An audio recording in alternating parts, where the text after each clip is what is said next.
On nous accuse parfois, cher Bruno, d'être des conservateurs. Eh bien oui, nous savons que le premier devoir de la politique, c'est de transmettre aux générations futures ce dont nous avons hérité. Leur transmettre la nature, mais leur transmettre aussi la culture.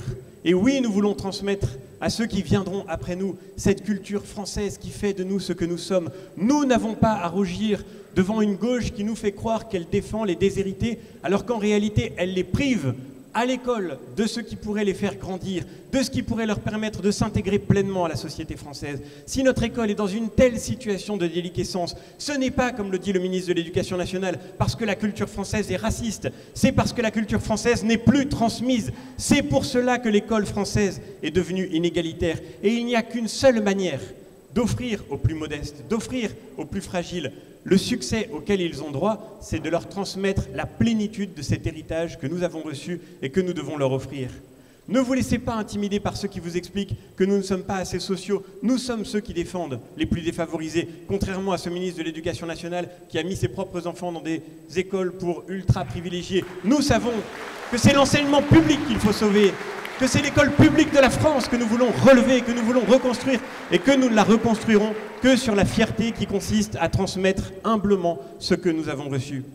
Ne nous laissons pas intimider, et ce serait mon petit point de désaccord avec ce que disait Charles tout à l'heure, ne nous laissons pas intimider par ceux qui nous expliquent qu'il y a des convictions qu'il serait ringard de défendre.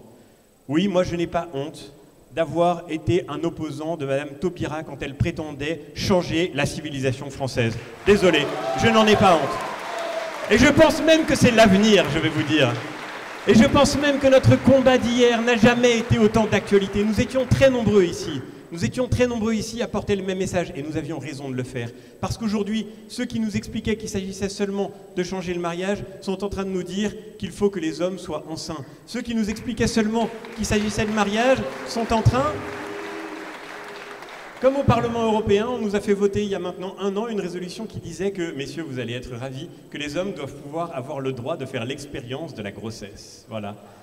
Eh bien moi je vous dis, chers amis, que ce monde est fou, que le monde qu'on nous promet est fou, et que nous devons défendre à temps et à contre-temps la sagesse, l'équilibre, l'intelligence, la justesse, que nous devons défendre le sens de l'expérience humaine. Et c'est la grande question politique qui nous attend. Mes chers amis, vous êtes jeunes. Vous n'avez pas à rougir, vous n'êtes pas de vieux cons quand vous dites que nous avons le devoir de défendre ce qui fait la fécondité de l'expérience humaine tout entière. Et je crois que nous avons, au fond de nous-mêmes, cette certitude profonde que même les combats menés un jour à contre-courant peuvent devenir le secret de nos victoires futures. Lorsque ceux qui nous entourent se rendront compte que nous avons eu raison, nous avions eu raison sur l'école, nous avions eu raison sur le nucléaire, cher Olivier, nous avons eu aussi raison de défendre un modèle de société qui est authentiquement respectueux de ce qui fait l'équilibre de nos vies, et je crois que ce combat-là n'a jamais été autant d'actualité. Ne vous laissez pas intimider.